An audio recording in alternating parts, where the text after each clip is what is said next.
Welcome to the Sketch Zone podcast. I am Carlos Gomez, and with us this week, we have this dude from the Bay Area. He makes music, which is pretty neat. We're going to talk to him about that. But before that, I wanted to introduce him as that one guy that I wish I knew when I was a kid. You can go ahead. We don't care. This is ghetto. I wanted to know him as a kid because when I broke my mom's stuff, she walks in the room all mad. Who the hell? And I could have said, Nate Gold did it. Because who's here?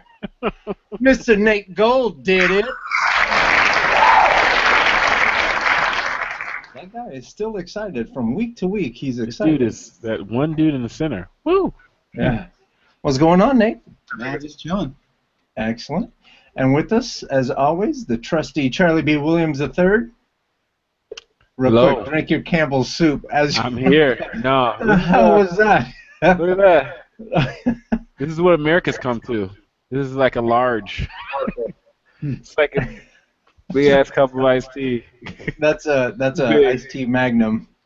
Right. They call it Who bought that? I don't know. This is my house. I plead the fifth. They call it the black hole. Wait, what? Oh. You know how? Pause. You know how when you go to the movies and you buy like a trash can of pop and then like just a bunker of popcorn? Yeah. They sold me on some bull the other time that I went.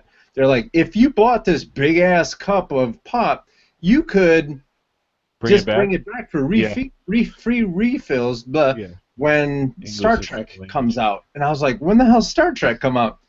And I'm telling you, I had this cup for like 2 or 3 weeks, and then I went and it was in the trash just like a couple of days ago. Trash day is like Tuesday nights, and I was like, man, I couldn't even hold on. So there goes what, $35.50 just for the pop that I was going to. They got you for $35.50? Really? Wow. $35.50. Yeah. That's why you need more Jewish friends. I would have told you not to do that. Wow. They got you. And that Star Trek's about to come out, actually. Dude, every time I go to introduce you guys this week, number one, I'm introducing him. He's reaching for the champagne. Charlie's drinking his pop, and now Jack. I go to introduce Jack, and he's drinking his pop. Charlie was going to cut me off and talk for a while, so. All right. Did I cut you off? I apologize. That's Jack. That's Jack Casper's act. Yes, it is. I am here in a new location, broadcasting live. Congratulations, new location, just as blurry. Yeah. Cinematic effect, Carlos. Yeah, I can't afford blurs. We need blur, dude. He said you need blur. There you go. There's my blur. Your guest said, "Oh, we should blur this back." Yeah. So how's the new crib coming along, Jack? Slow, one box at a time. It's a process. Yeah. Do you have a whole house? Yeah. Oh. He just Bought a bought half house. of one. Way out. It's far away though, because that's the only place anyone can afford. Just the bottom half. I didn't know you bought a house. I thought you moved into another like bottom floor or. No, dude. DreamWorks pays well, dude. Dude, so you went through the whole thing, the same thing I did. Okay, cool. Yeah. I closed on my house this week. Yeah. So. Yeah. How much is Sketch Zone paying you guys? Well.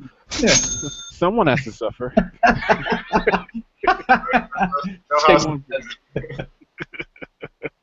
Someone has to be poor to qualify for the government assistance. No, we're just catching up. You're doing way out there in wine country.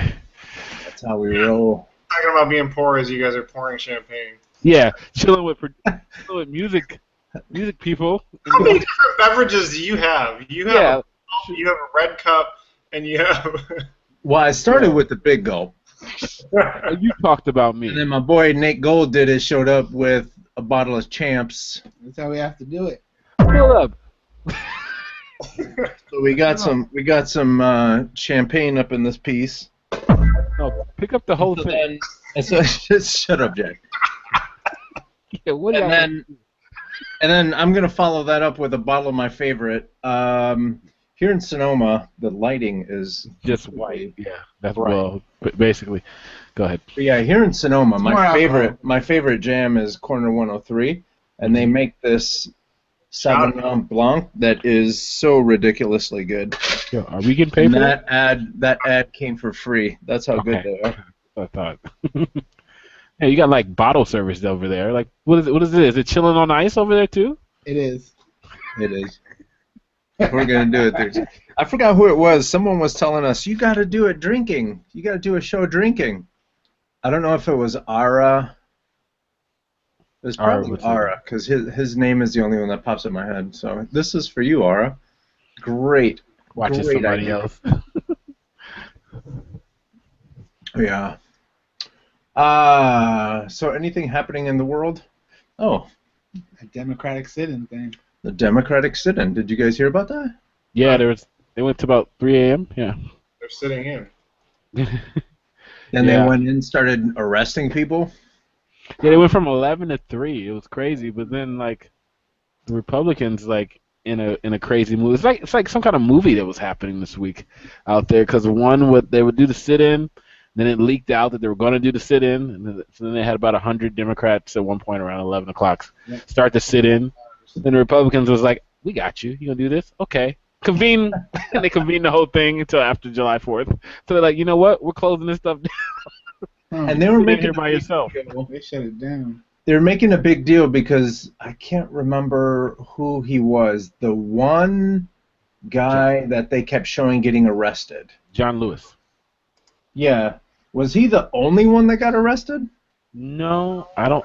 I only He's saw the him. only one they're showing. Well, he's black too. I don't know. I think Was it only black folks that were sitting in? Techno.com where people No, it was a bunch of That's- it was No, all. black folks that get arrested. Yeah, what Jack said.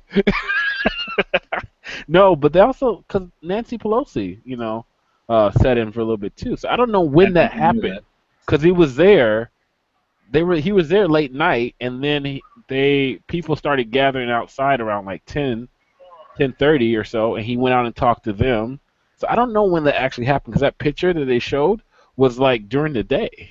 So I don't know if he got arrested a little bit during the day and then got out and kept going. I don't know. No, that's me. And then they turned off the cameras too, guys. So right as they were saying they were going to convene to try to counteract this sit-in, and they were going to convene. They what was I saying? They wow, I just lost my train of thought. What was it? They shut it down. Yeah, they shut it down, and then right after it convened, they were like they were telling all the camera crew to turn off the cameras. So they didn't want the people that were in the house was C-SPAN. So they made all the C-SPAN cameras turn off. So, we live in 2016. What did they do? They went to social media. So they started broadcasting social media. Yeah. So that was really, really cool. So these kids sat in for 25 hours. People got arrested. And that's how crazy. How did they get in there? That's what I want to know. That's how crazy Washington is. You get arrested for sitting at work. Yeah, how did they get arrested? Wait. They finally show up for something, and then they get arrested. Wasn't there a bunch of people that that aren't part of, that obviously don't work there? Probably. So that's the part I wasn't sure about with the arresting part. But they're talking about doing it still. They're just going to reconvene after July 4th. So July 5th or whenever they start up again, they're talking about doing it again. So. Yeah. So social media strikes again, and if you remember, something similar was happening in Egypt when people had just about had enough of the corrupt government in Egypt. They were doing sit-ins and they were having all kinds of ruckus happening, and they went to social media to let the world know what was happening, and the pressure from the world ended up helping Egypt break through, yeah. the people of Egypt break through. So it was interesting. That's when social media actually is good, and I think hopefully we will end up going in that direction because I don't know. I'm about damn tired of seeing all these raggedy people out here just doing nonsense. Yeah. Just chewing up my bandwidth with some nonsense. Wait, that's what you're protesting? Yes, I'm people wasting. You think I'm all about my bandwidth? You went from Egypt to bandwidth real quick. Yeah. Dude. You went from gun control and people getting arrested to talking about your bandwidth. Exactly. That's crazy. See what Exactly. Sonoma does to you guys? Sonoma gets us thinking about ourselves. Yeah. Speaking of thinking of ourselves, if you want to reach out to the Sketch Zone podcast, go ahead and dial 408-753-8248. That's 408-SKETCH-8, and we'll read your texts or listen to your voicemails live on the show. I did want to chat a little bit about social media and Twitter and stuff like that because my boy Nate Gold is in the house, and this kid has 33.7 thousand. Boy, I just checked. 33.7 thousand. Yeah. Well, what happened was you had like 52 followers, and then everyone found out you're going to be on Sketch Zone, That's exactly and it what just happened. shot up. And so now we're here. So I was doing some math. He has 33.7 thousand Twitter followers.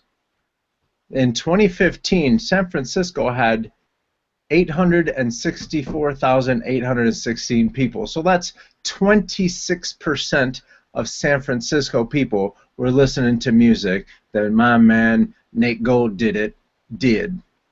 Probably. Probably more than that though. Like New York. I mean, I've done stuff all over the United States. So Yeah. they're tuning in. Do you travel a lot for what you do? Yeah, somewhat. I mean, but nowadays everything's over the computer and emails, and you don't really have to. But I like to be in the room with artists as opposed to send them stuff. Right. It's just you get a vibe and maybe some kind of like track or the music's going one way and the guy's like, oh, you know what I'm saying? Because artists are kind of like producers. Mm-hmm. They just possibly don't know how to hit the they don't understand about music theory or the notes or how to get Pro Tools working or something like that. Some do, right? But that's why you want the artist to do what they're good at. I want you to sing. Correct. I want you to rap. Yeah, but don't worry about none of this other if someone stuff. has a good idea, bring it. A good idea is a good idea. So what is it exactly that you do? Me personally? Yeah. What's your title? You mean like what's your title? I'm just producer. Yeah. And I write too. I write and produce basically. Yeah. I mean, I play some instruments, but I'm not super raw at one instrument. I probably if you asked me what instrument I play, I'd say piano. Yeah. But how's that work with the ladies? Do you ever walk up to a bar? I've never actually. You put your scotch on the piano. Tequila. Yeah, because scotch is for old dudes. You don't want to mess with that. Yeah. You start playing. You start warming up. I'm not that bad at it. And then everyone's like, "Damn, who was that? Who did that?" Everyone was like, "Nate Gold did it." I think what really comes down to is what I'm best at is making the song, the complete, getting a song complete, meaning getting an artist involved, getting the music done, getting the recording done, and then out to the people. That's like what I'm best at. Like more of an old school producer than a new school producer, which says he makes beats or whatever. Which is nothing wrong with that because I mess with hella young people, and you got to stay young in this industry. But I feel like I'm more of an old school producer in that sense. Mm-hmm. Is there any one producer that you look up to and you're like, man, I want to be like, One? that's my, or it could be a collection of them. I mean, being from the West Coast, obviously, if you don't say Dr. Dre, you're kind of lame because, I mean, that's what I grew up around. I didn't grow up around him. I'm just saying I grew up on that type of music. If you're from Earth, I think it'd be safe exactly. to. But that being said, I don't know if he really sparked as much as other producers. I think he gave me a base for what's dope. Mm-hmm. But I mean, the Kanyes, so many people. I don't know. You know what was interesting? I don't think it's very specific. Like, you remember that Timberland probably Timberland was like one of my biggest influences when I first started making music. Where I was like, that is different and dope. Like, how is he even doing that? Right. Feel me? So, yeah. So did you know what was interesting? Go ahead, Charlie. Go ahead, Carlos. I'll go after you. I was just going to say, you know what was interesting was, I forgot, I think maybe I was listening to Juan Epstein has, there's a Juan Epstein podcast. Juan Epstein is, if you don't know, most of you guys don't know, is the Puerto Rican Jew from Welcome Back, Kotter that used to always try to get out of class, and he would write his own note, and he would sign it, Juan Epstein's mother. It was... My dad looks kind of like Welcome Back, Kotter. I swear to God. I'm not joking. He's a Jew from New York, That's awesome. Long Island. I love has that curly hair like that. Vinny Barbarino. He's dope. So... You just talking about the podcast, though? Yeah, so Juan Epstein... Yeah. I think they were talking to one of the producers from the Blueprint, from Jay-Z's Blueprint. Right. And you forget how many monsters were producers on that album. I mean, holy shit. Big albums like that, you know, usually they're going to have some big names behind it, especially when he was already on at that point. That was supposed to be that type of album. Yeah. Whereas Reasonable Doubt was like, you know, that's just like the beginning, kind of, you know, like that's the base of everything. So you didn't really need to have some big names, making it more, you know, hotter. But they paid for all that. I mean, come on, like, I mean, you're gonna pay to get something that hot. Right. But it paid off because the Blueprint. I have heard the Blueprint be called the gold standard for hip hop albums. I think it's one of them. It's arguably the gold. Arguably one.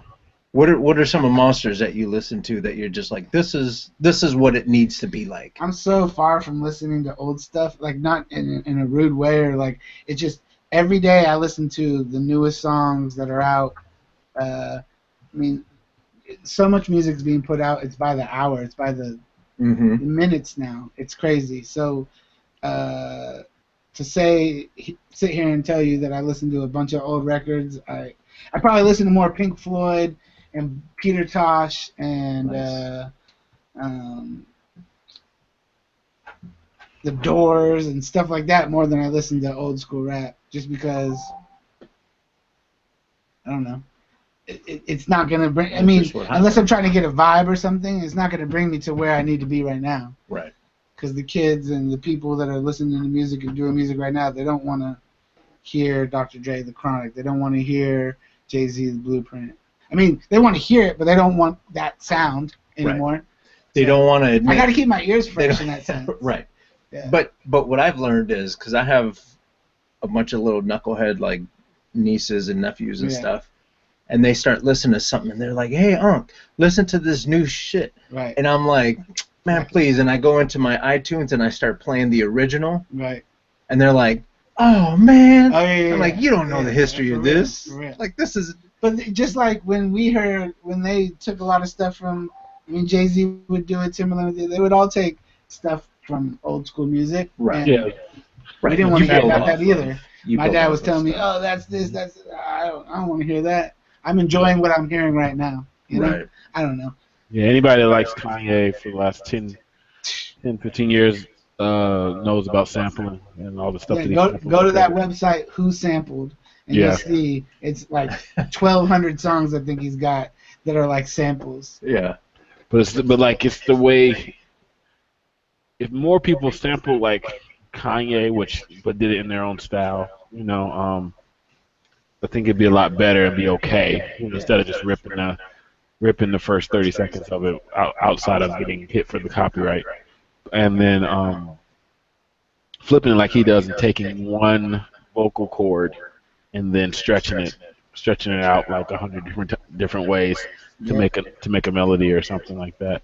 But it's interesting because I wanted to go back. You talked about some of your influences like Dr. Dre and Timberland. And Timberland and all those guys, which were kind of classic, producers in the sense of making beats and stuff like that.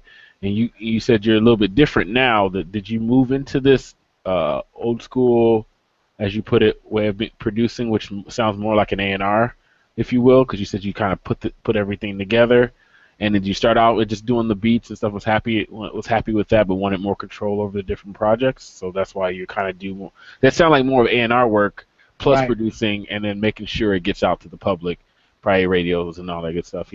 Yeah. Well, what happened was I was rapping in the beginning, and I couldn't get anybody to give us some bars. Yeah, beats. Give me beats. Bars. Like, how do I even get? Give beats? Us some bars here. No. I haven't done that in hell long. If you guys want a rapper, I'll bring one. Like, but I rap. That's not classic A&R response. I got somebody for you. But don't worry, Kanye can't freestyle either. Yeah, he can. Actually, he can. He can. He's horrible, dude. Come on. Nah. You're hating. It's cool. I'm not hating. I'm a realist. And I'm saying this as a fan of Kanye. Kanye needs to stick to. I'll show you a Kanye. I'll show you a Kanye. Yeah, there's a bunch of stuff. That's how he got on. Go. Find it right now. Just Google first Kanye freestyle. I guarantee. He's got like a purple polo on. I think that's the one. In Chicago, yeah. That video, is that the video you're talking about? He was so hungry. Yeah. That's probably why he had to rhyme. He looked really young back in. Or being signed, this one might be kind of cool. I'm telling you, he's hard, dude. You're tripping. Stand up, Rap City, start down. He's in the Rap basement, City, that's son. the old one. Yeah. He's in the basement. Let's go. Off the top, every day, time for BET. Shout out Big Tig always freestyle first. I used to watch this like religiously. Yeah. When they took this away, and to be clear, folks, this is not Kanye. No, this is Big Tig. This is, yeah. He's still around. Hey, Kanye was pretty good. No, that's not Kanye yet. This guy's not as good as Kanye, bro. This guy is just like messing around. Because recently, here we go. Huh? I have to say, since Pop passed away, most these don't even deserve a track from me. First of all, let's get rid of them Louis Vuitton boots. See, that's how he knows. That's just hard. Whiskey had them girls feeling frisky. You was with me. She said, who's the sissy? And even if she did want to get busy, freaky like Missy, and wrote some. This is like. Euro 3 This is like old school. It's like 2000. More feature than what I'm even talking about, though. There was one where he's super, super hungry, bro. This one was like mid 90s. Yeah. That's old. That's a more recent one, right before that sign. It has to be at least 10 years. Maybe he's gotten a little tired. I take it back, Kanye. It always changes, man. That's how he got on. Okay, I take it back, Kanye. Remember, cause he had 3 albums that made him big. Before these last ones, we started going off and being more artsy and just doing whatever we want. The 3 original ones, College Dropout, Graduation, and then what was it? And then he started going into it. But I think it really changed. If we get into this hip hop conversation, but anyway, I think it really changed when his mother died, and then it started going different. Oh, that's done. But anyway, moving on. No, I agree with you on that. Yeah, I take it back, Kanye. My apologies. He definitely changed after his mom died and went a different little way. But I think that just happened to be around the time where he started getting a little bit more money and able to move and make his own decisions a little bit more. Because when you get signed, your decision making's like zero almost. And you just have to produce, right? What was that? You just have to produce at that point. Yeah, exactly. They just want to hear you do something. They want you to have a hit record. Period. I mean, it's not a secret. They want you to make a hit record. And if you And can't he's do good at that, that. then they bring a Timberland or a Right. Dr. Dre, and you have to pay those guys $100,000 or $200,000 a beat. Right. And that's why they get scratched out like that. And when you hear Timberland used to get $150,000 a beat, he did, because they would be like, okay, you can't make a hit. Your producers that you brought in can't make a hit, and you need this sound. And then they bring Timberland in, and he makes whatever he makes, and that's what you get. Mm-hmm. He might not even tell Off you. the single. Yeah, and then or it might be on the album, but then half of that stuff was gonna go to all the different producers. Like so, say your album does good, and it goes gold, that does really good. But say it goes gold, and you weren't expecting it to go gold, right? You still have to pay out all that stuff. You might have already got your money in the advance, and then, so everything else after it goes to the label and legal. Well, the advance is part of like living through the year while you're making the album, the engineers, the mixing, the Right. Mastering, the producers, the studio time. So that's when producers kind of can have some wiggle room, like make some money on that too. That's not a secret, so I'm not giving too many secrets here.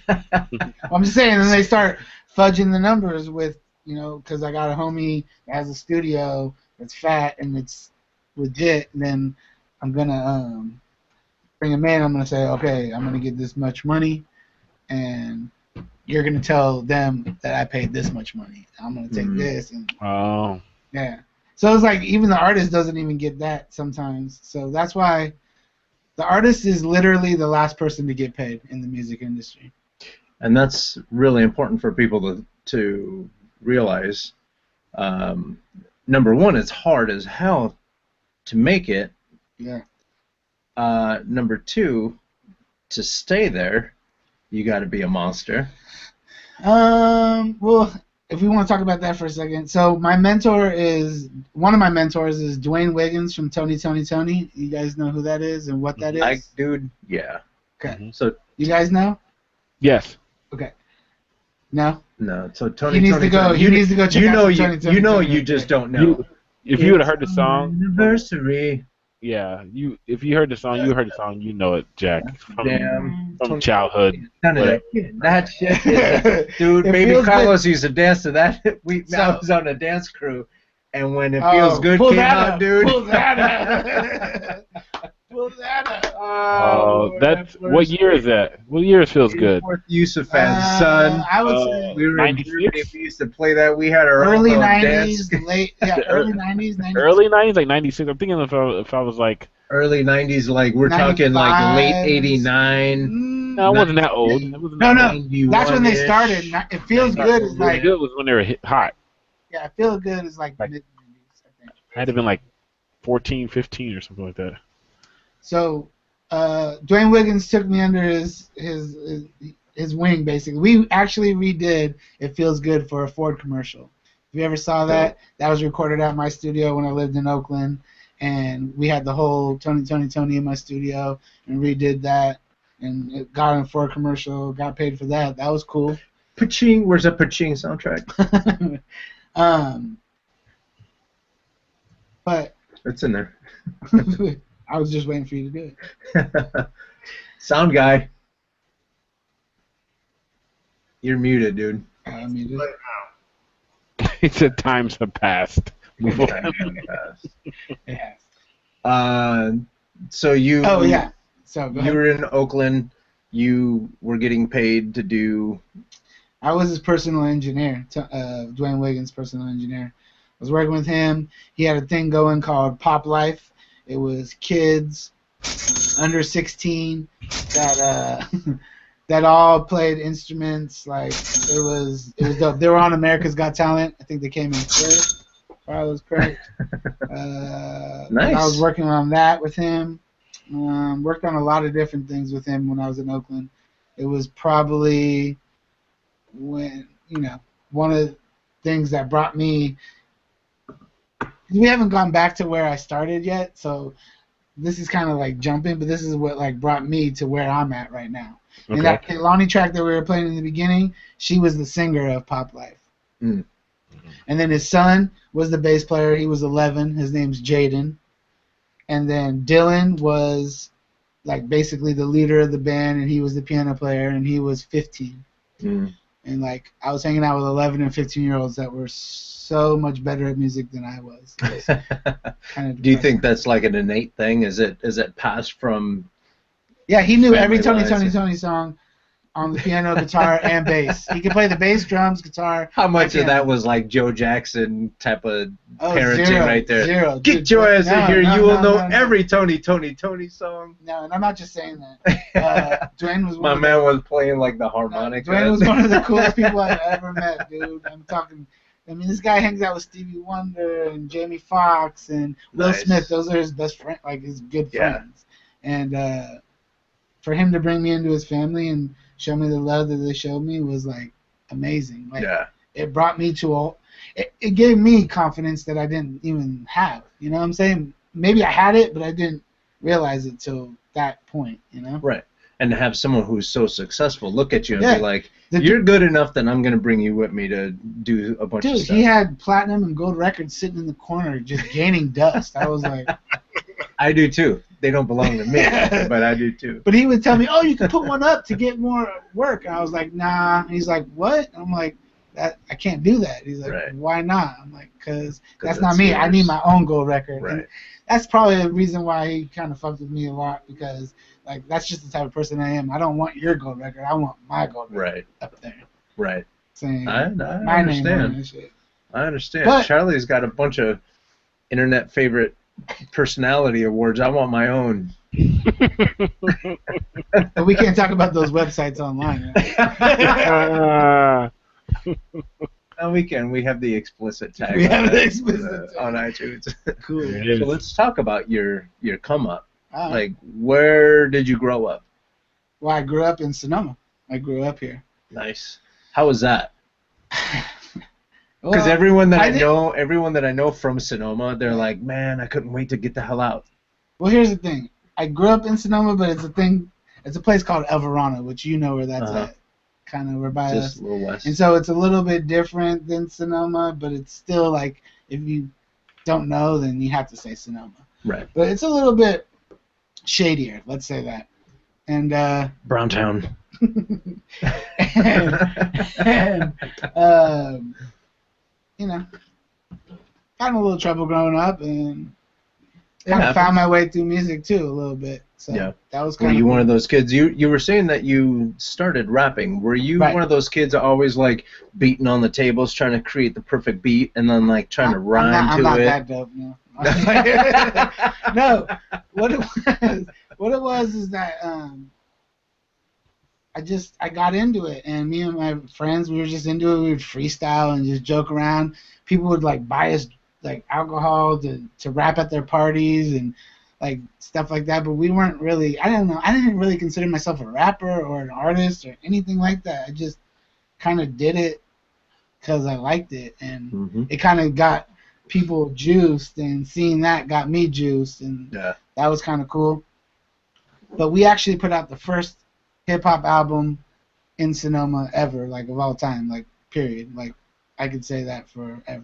We put out the first hip-hop album. in You and your Sonoma. boys?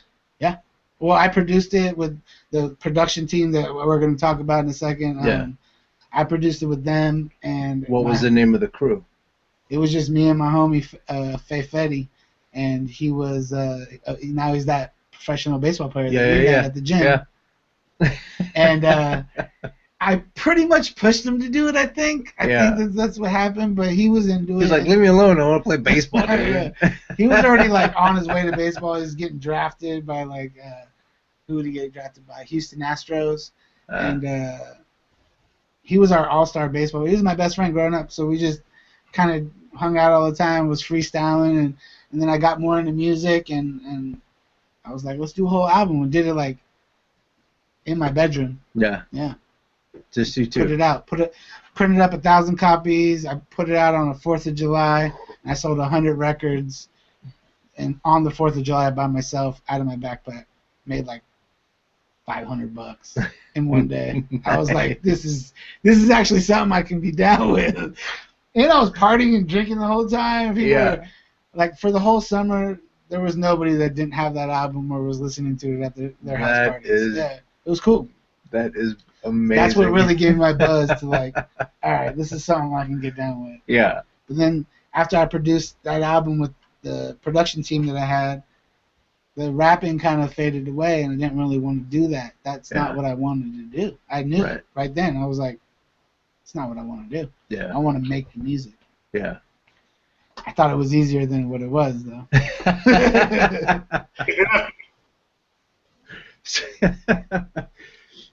So break down the responsibilities real quick. You have your artist, obviously, who's the singer or the rapper. Right. And then you have a producer that does... Well, the producer can, and that's what I'm trying to say, is like people that label themselves producers, sometimes I'm like, I go hang out and I'm like, you're not really a producer. Not in like a mean way, but they're not understanding all the parts. And like he was saying, like an A&R, like I think maybe I do, not maybe, I do a little bit of A&Ring. I write, I produce, I look for talent. That's what I do. And that's why if you go on my SoundCloud or you go to nategold.com, nategolddidit.com, you can see that I work with more people than just the Bay Area people. I work with people outside of the Bay Area that I feel that are like up and coming, because I worked with Too Short and E40 and Method Man and Ghostface Killah and Mike Marshall, which is the guy that sang I Got Five on It, and he was in he's the dude that sang Rumors with the Timex Social Club from Berkeley, and he taught me a lot too. He's one of my mentors as well. Nice. Yep. And I grew up in the Bay Area, so like a lot of my influences are from the Bay Area, but my production team that I had was me, this guy named Louis Christopoulos, which was just like it sounds, this white crazy cat that was like a musical genius that played upright classical bass. He got his master's degree at San Francisco State for upright classical bass. Went to Berklee School of Music in Boston. Yeah. He taught me how to make music and engineer, and I engineer as well. So yeah, that's the other part of the. Not to go on a tangent. Sorry, I sometimes. No. There's an engineer. There has to be an engineer. The producer is either the engineer, or you have a producer, an engineer, and an artist. I mean, or artists, or producers, or engineers. You know, depending on. So what's the difference between the producer and the engineer? Well, a producer could just be a guy that's like Dr. Dre at this point just goes, yes, no, yes, do this, boost this. So what Dwayne told me about Dr. Dre is that he said he's the master of the SSL soundboard. Basically, do you know what I'm talking about? Like all those knobs and everything like that. It's basically just hella channels. It's the same thing over and over and over and over. He's the master at that. Nobody knows that better than him. But to have an SSL soundboard, it's like a couple grand a month, or like a grand or two a month, because you can't turn it off. Once you turn it on, it doesn't turn off. So that's kind of crazy, right? Yeah, it's more than my rent. Just because it falls out of calibration or something? I don't think there's an off button. I think once you turn it on, I mean, like I said, I've only been in front of a couple of them. We're gonna have to figure it out. Yeah, figure it out. I don't know exactly the reason why, but I think it's something along those lines. Something along those lines. The school. So real quick, I did a real quick Google search for SSL soundboard. The very first one that shows up, SSL AWS, it's $948. Delta sells for $87,925. No joke. I think that's probably it a doesn't used come one. with the on-off switch. It's probably a used one that's not even the hot one right now. That's probably this one, the $18,000. No, that's Yamaha. One. Wow, yeah. that's amazing. Yamaha SSL. Yeah, sound engineers. You know, you go to school for sound engineering. It's also and what a lot of people don't know. And actually, our old school ended up having a sound degree now because they rebuilt out a full production fledged studio, and it's the master of That's not a master. It's master of science, actually, not a master of art. Not a bachelor of science degree. Like if you go that route, and you can get even higher from there. But it's actually got a lot of math in it too. If you actually go for sound engineering, because it has a lot of math in the degree, which a lot of guys who just want to make beats or I was talking to a after school program in the city, and then they had a sound guy that worked at one of the local studios that did a lot of stuff for like commercial work and as well as like music, like like commercials and like Right. stuff like that. And that's the main thing he kept harping on. All the people that said they want to make beats or stuff like that, but wanted to go to school for that because they thought it might be cool to do that. Was there's actually a lot of math also in it too, Exactly. That's why I don't say I'm a beat maker or I make beats, because that's not what I do. I make music. I produce music. I literally have always had a guitar players and bass players and horn players around me. I've utilized them in a lot of the stuff that I've done. Mm-hmm. Now, for instance, the Kehlani track, which I don't know if you guys have done any like looking up of Kehlani, but you should look her up. Yeah. Khelani. She just got nominated for a Grammy for a mixtape. Boom. Yeah, I saw her. Yeah. She's pretty much one of the hottest. Okay. Mm-hmm. Khel. Isn't she dating Party Next Door? Yeah, and she was dating Kyrie Irving. Yeah, so she was in the media also. This doesn't take away from what she is because she's an amazing artist, but she got a little bit of in the media and got caught up in that weird social media game because a couple, like 2 or 3 months ago, she was dating Kyrie Irving and their relationship was very public. But like anything else, with your friends, if you guys have friends that go through a lot of different relationships, you may be dating one guy for like 6 months and the next you might be done. But since we don't know these superstars personally, the general public didn't really know that her and Kyrie Irving stopped dating. And then she started dating another famous singer called Party Next Door. She posted a picture up, and I guess they had previous relationships. They posted a picture up on social networking, Instagram, with them together, and then the internet went crazy because they thought they caught her cheating on a famous basketball player. And the media takeout and everybody else, the swarm started, and for any young lady, it could be like very, very trying, because everybody's calling her names and doing all this other stuff, and media and the comedians and everybody else jumps on it to get a news story, right? It's really stupid. And she ended up in the hospital.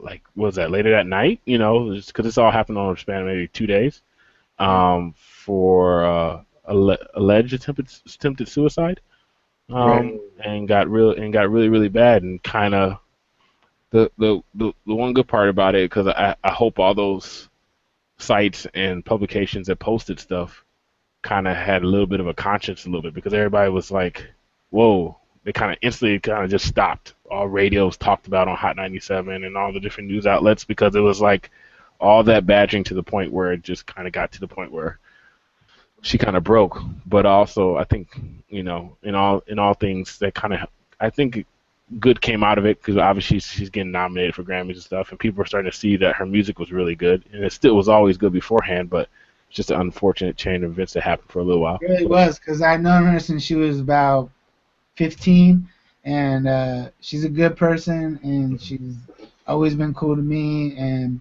I think the media thing, I mean, that's always going to be something that gets blown out of proportion, and she's dating this guy and this guy and this guy. I mean, I dated hella girls in this town, and no one put it on the news, and I'm sure there's way worse shit happened. Like, I'm just saying, like...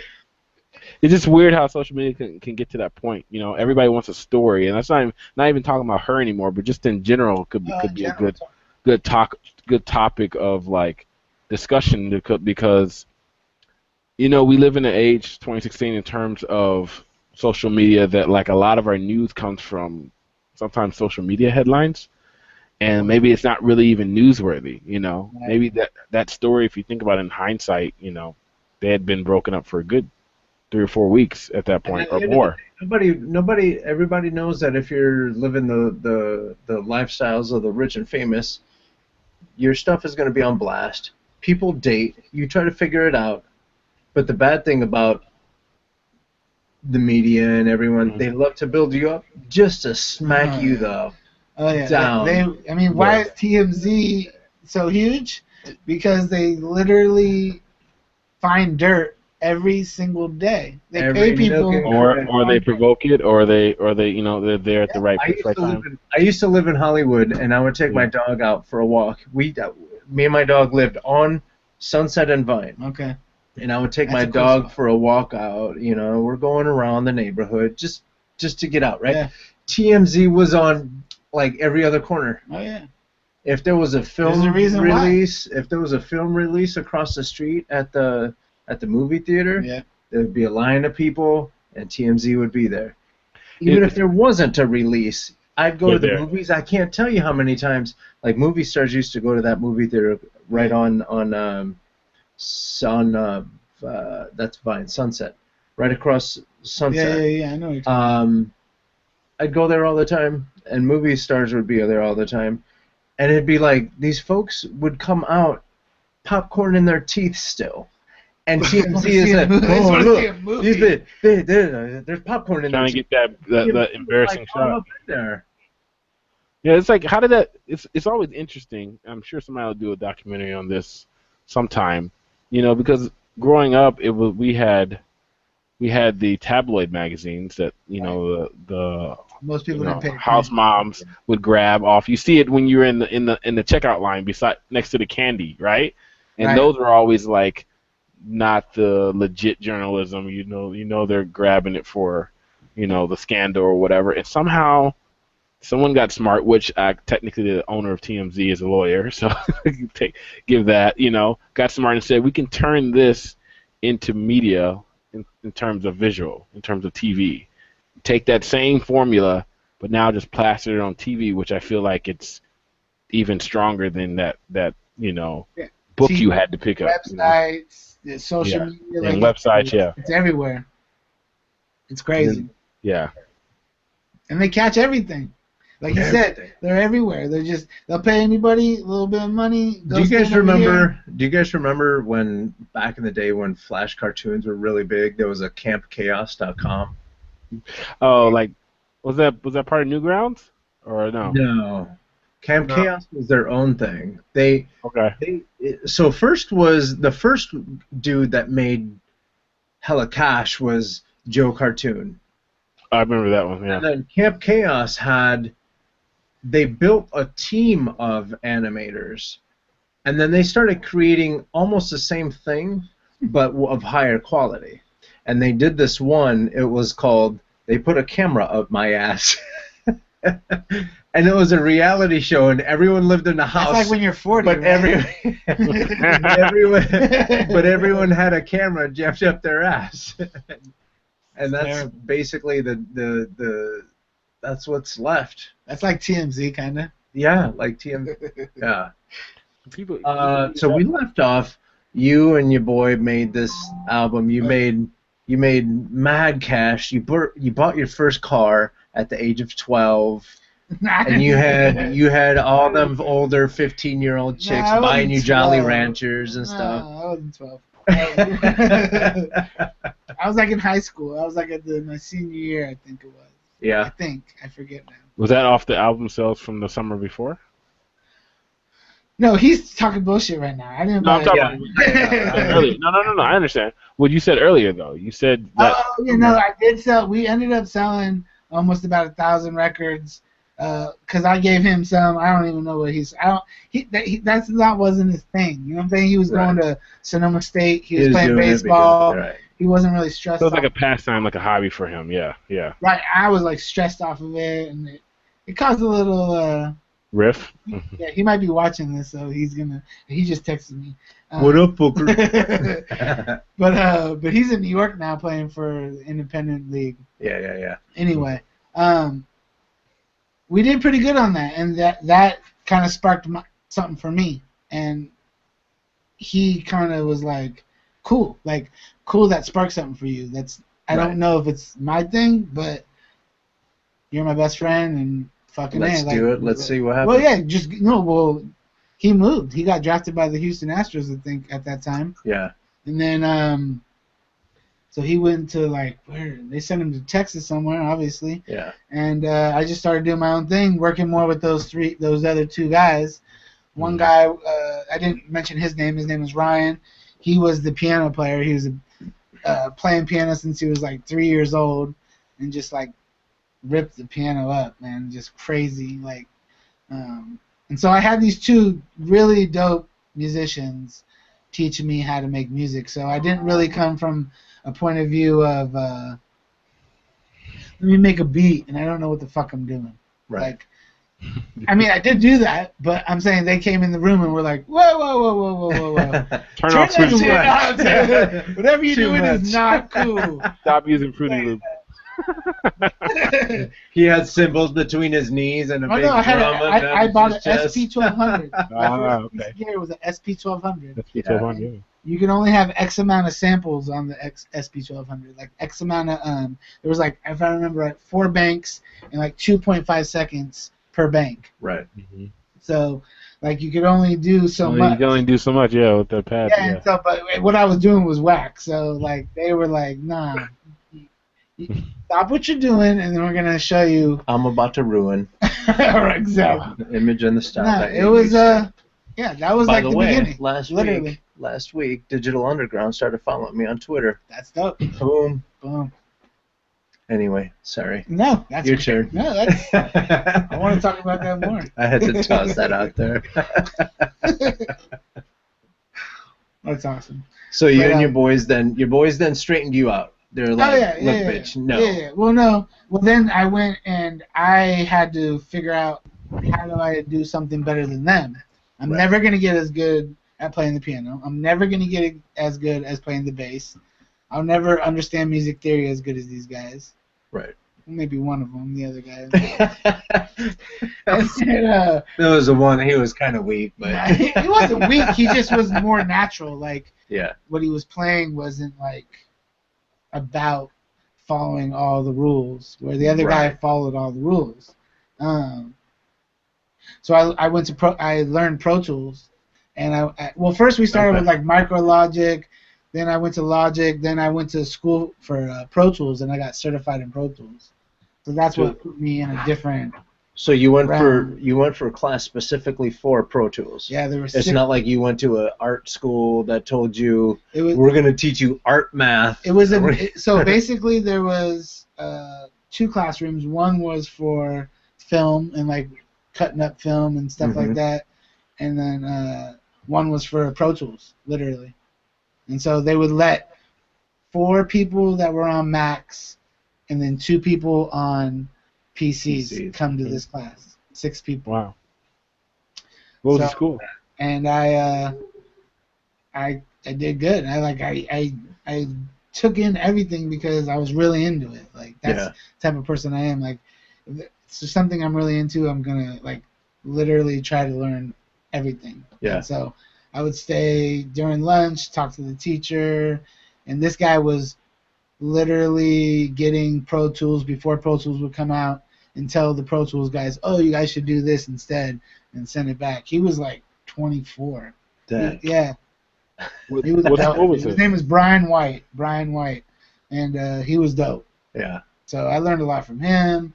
The other teacher of mine, I seen him recently, and now he works for he did one of the Guitar Heroes, not like by himself, but he was part of the team that did Guitar Hero, and now he works, I think, for Disney, doing music for like Disney shit. Dang.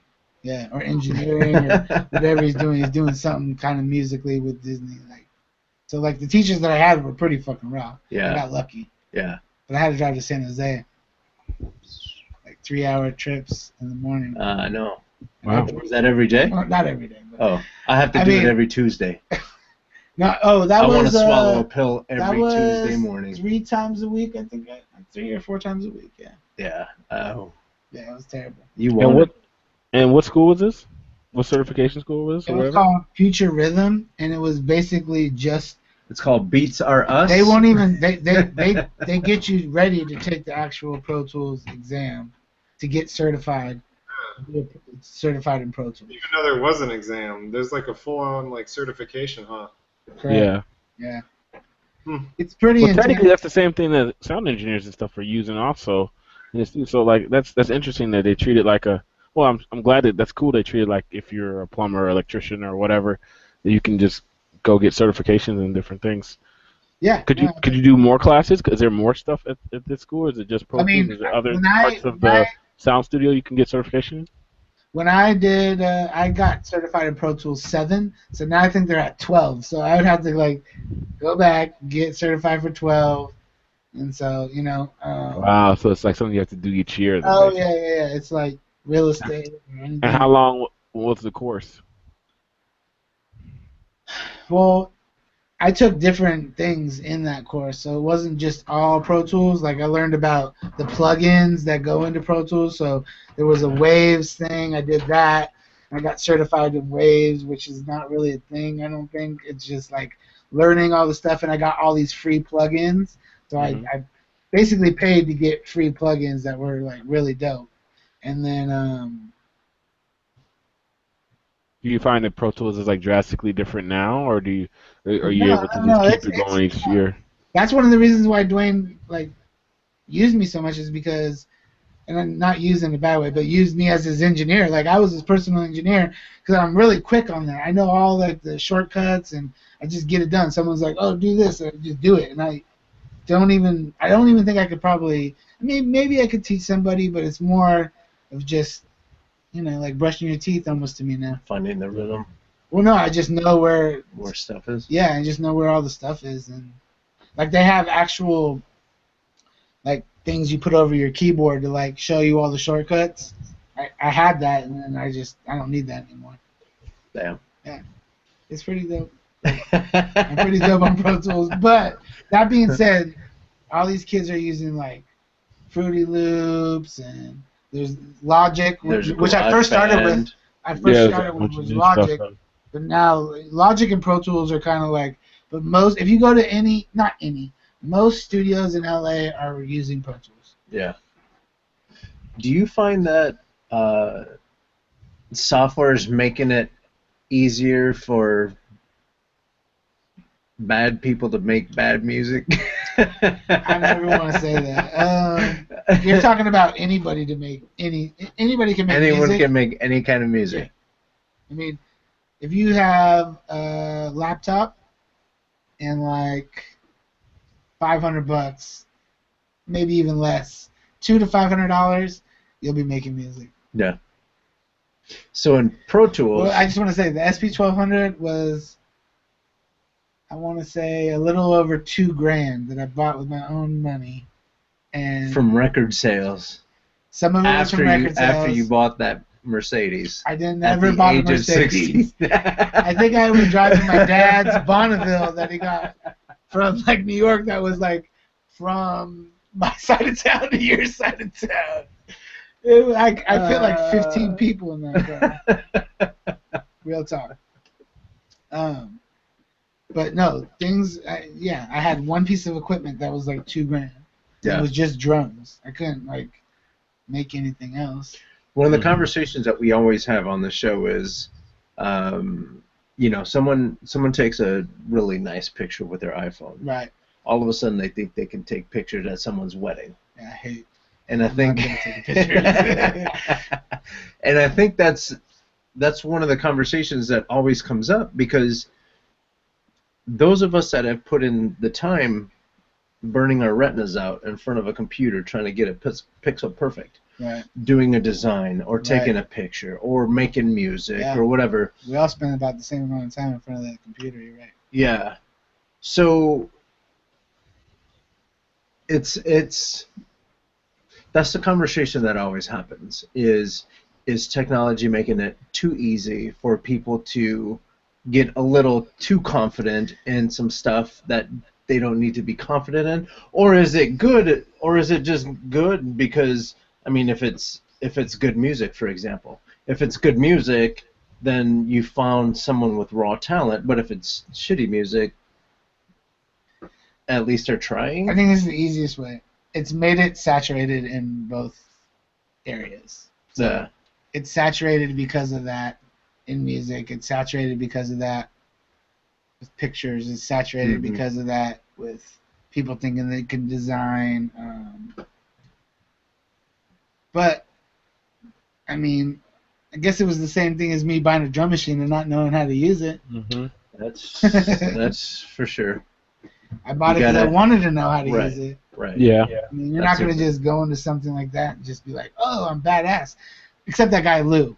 Lou could touch anything and just be like a badass at it. Maybe not girls, but like instruments. Oh man. But that's true. I mean, instruments. He wasn't good with people, but he was great with instruments and music. Like, Yeah. he taught me everything. Like put me on the path to knowing. Like, his father taught me music theory. His Yeah. father was taught music theory at college. Yeah. If for that one kid that might be listening to this show right now, Right. that just picked up their drum machine. Right. And these days it could be Just God the knows what computer. they have. What's the one thing that you could tell them right now that says, look out for this? In what sense? It for example, your friends were like, okay, no, you need to learn music theory. Right. I would say So- learn music theory. I would say learn how to understand instruments so you can talk to people that play instruments. I would say, you know, if this is a hobby, treat it like a hobby. If it's something you really want to do, treat it like something you really want to do. You can't just be a carpenter and be like, oh, is that a nail or what is that? How do I use a hammer? Like, you have to learn, but then do you want, I mean, like I said, like, I learned Pro Tools because I really, really, really wanted to learn Pro Tools. And, Right. like, I wanted to, like, shine somewhere where these guys couldn't. Right. Mhm. Like, you got to have something like that in a sense. Like, you got to want to be better in something. You got to, you know what I'm saying? I mean, like I said, there's so much music being put out. Make something better. Make something different. Make, you know, yeah, something like that. Like, learn some stuff to give you some An edge. base to start. Yeah, like, you Yeah. know? I don't know. Competitive edge. Yeah. You guys remember Carmen? She's a musician, but she made her thanks. Yeah. She made her big break because I think it was she and her boyfriend got together and made YouTube videos. He would play the keyboard as she would sing, and she would do a lot of the hip hop songs Right. and just a lot of the pop songs that she was Right. doing. But she stood out when it came to like she did, what was it? The one with Busta Rhymes and Janet Jackson. no, it happened like what, about 4 years ago now. It was kid that beat up Rihanna, Chris Brown? Chris Brown. You I shouldn't think say it it was like Lil that, Wayne. though. I allegedly Well, whipped I'm not that saying ass. even that. I'm just saying. But no, that's I was not trying to. how I was want trying to know who Chris Brown Right, is. no. I know, but I was trying to figure out his name, but right when I said it, Right. because anyway, so it was Chris Brown, it was Busta Rhymes, and it was Lil Wayne, I believe. Okay. They came out with that song where Busta Rhymes came out and just fucking blew the doors off the. Well, he always floor. does. That's one of my favorite rappers. He's a badass. Well, Have you seen him? Because he's like part Jamaican. I don't know if he's full Jamaican, but he understands rhythms differently. Yeah. Like, but not to interrupt. But go ahead. On a tangent, right now I have Kanye West freestyling on Big Boy. So this was going This is to. new. This was 'Cause going Big to. Boy's hella skinny, so you know. It's Yeah. He's not so big boy. Yeah. So that one was going to prove my point as far as Let's hear it. Kanye being a buster. Watch, I might be able to prove you wrong right now. they asked him to freestyle. So first he. I mean, he's dope. Oh, there's a commercial right now. But anyway, I forgot where I was. I was building up to something. Something about the Busta Rhymes song. Busta Rhymes, Chris Brown. Oh, she did that song, and she made Carmen redid that song with her boyfriend, and he was playing the keyboards, obviously, and she nailed the Busta Rhymes part, word for word, didn't stutter, didn't slip up, didn't muffle the words, nothing. Right. She nailed it. And here's Kanye. Let's see if we can't get him. They talk about. They ask him to freestyle. Give me something. All right, give me something. If he don't jump in, then I burnt Kanye this morning. He did not run a freestyle. I'm in the zone. Not this one right here, E. Come on, here we go. All right, yeah. What makes us mad, huh? All right, here we go. All right, here we go. Is this the one right here, Kanye? Can you go to this? What makes us mad? I'm gonna try. All right. Do you want to go first, or do you want me to go? You go. You want me to start it off? Yeah. By the way, Big Boy is a really big DJ in LA. He's been the morning DJ in LA since like forever and a day. One thing that makes me mad is when people get foolish. I think he switched from 106. I think he's on 92.3 now. Coming into my face saying, "Hey, can I get a picture? Can I get a picture of you and your son?" And I say, "Hold on, I don't want one. Step back, get away, give me my space. Because I make Chris Brown, you'll punch you dead in your mother face. Because I don't like people coming into my category. He's Big Boy. He's not trying to be right. Because that causes mass hysteria. All right, let's see. It gets scarier. He's trying to get Kanye to do it. Kanye, here you go, bro. Could you please fill up our cup? I guess I get mad when you get boxed in. So mad you want to start boxing. What are you talking about? Like, there's a vibe right there. Tyson. Slicing and dicing. He's just like saying whatever though, but there's a vibe. Like he still has a vibe. I could do that too though, but nothing's gonna rhyme though. Shut up with that mess. Shut up, Kanye. All right, what's the point? We got soft. Yeah, what was the point? That's what's the point? We were talking about Carmen making it big, making music off of other people's stuff. Well, that's what a lot of people do. That's what I tell young artists to do all the time. The girls, I know this girl named Dallas Caroline. She's super dope. She's like 15. I told her just to go, whatever song's hot, like that day, go do it on YouTube and pull her up. She's dope as shit. Oh.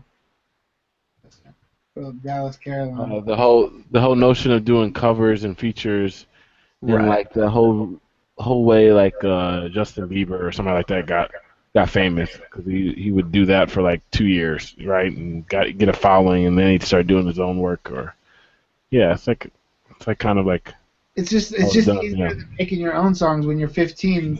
You don't got a lot of shit to talk about. So now this is Busta Rhymes in the same situation. We're talking about two different artists. You said E-Man, every song that he put on, you gotta. Watch his face when Big Boy tells him, "You ready to do something?" He's down. You don't have to ask him. Look at his face. But you gotta understand though. He's just doing some of his classic songs. Yeah, that's one of his songs. That's what I'm like Big Boy asked him to do his classic song, so that's what he did. Yeah, he didn't freestyle there. But at the same time, keep the same flow. He can freestyle, but he didn't do that. He asked Kanye to just do some stuff on his own beats. So let's just say this. Okay, my girlfriend just not texted me. She said, "Are you defending Kanye?" And I was like, "Well, I'm gonna text her back. I'm defending Kanye because."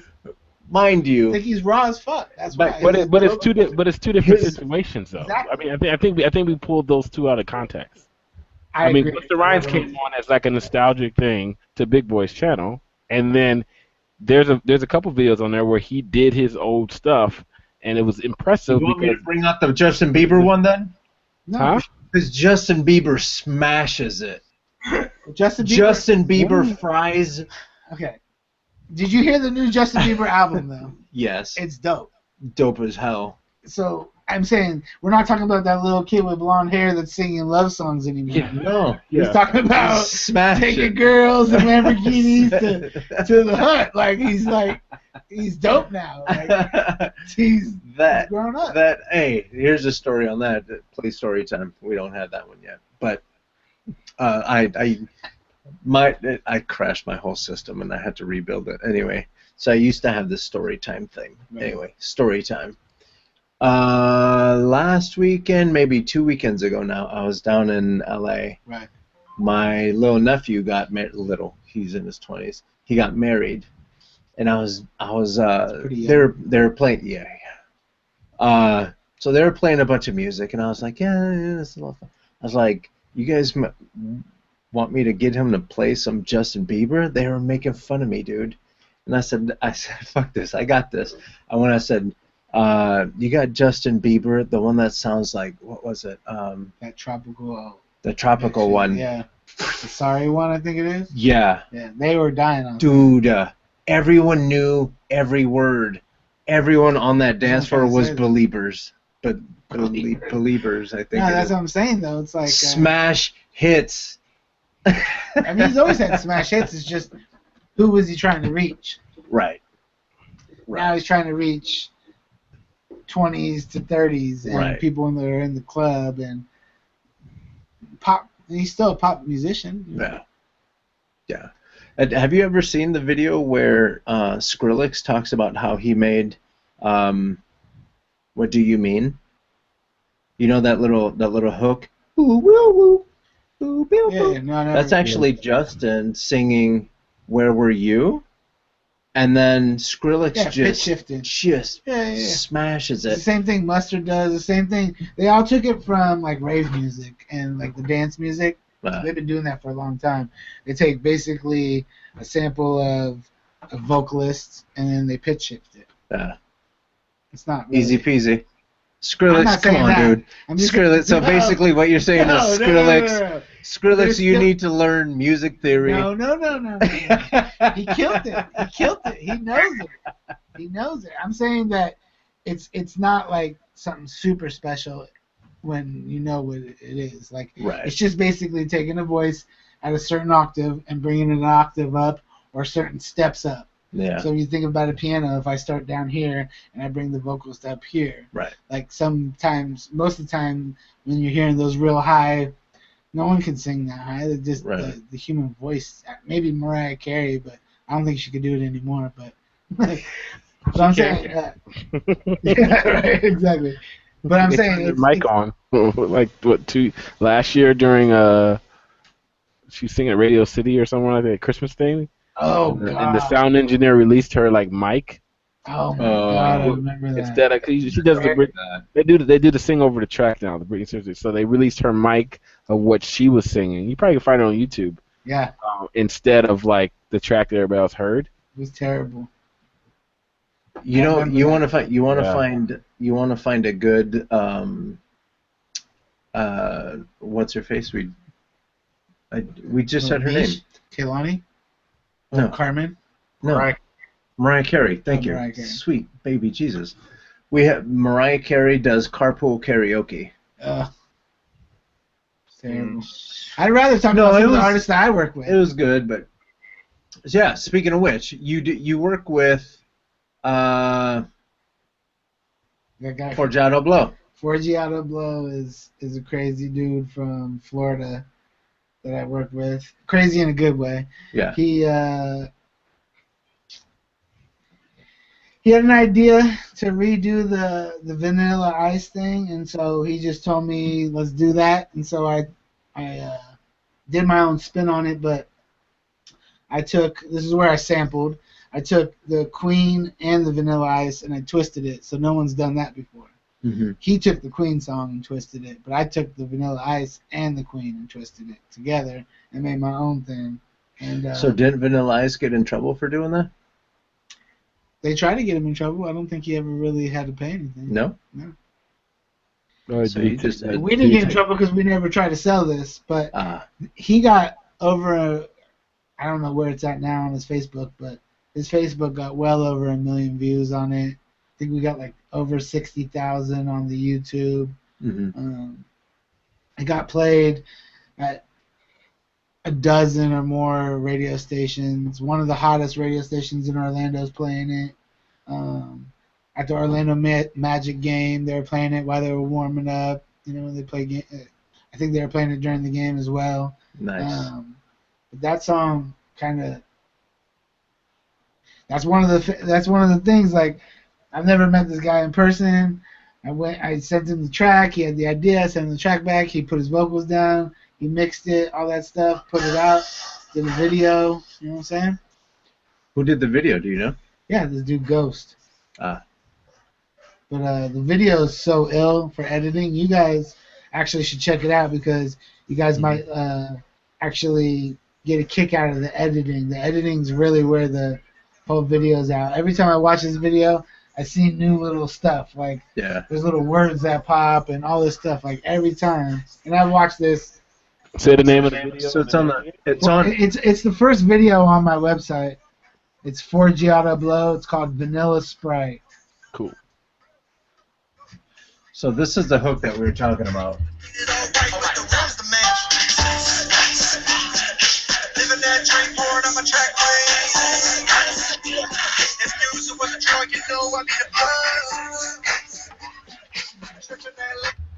So it was that doom doom doom doom doom doom. That's that beat that Vanilla Ice got in trouble for supposedly ripping off.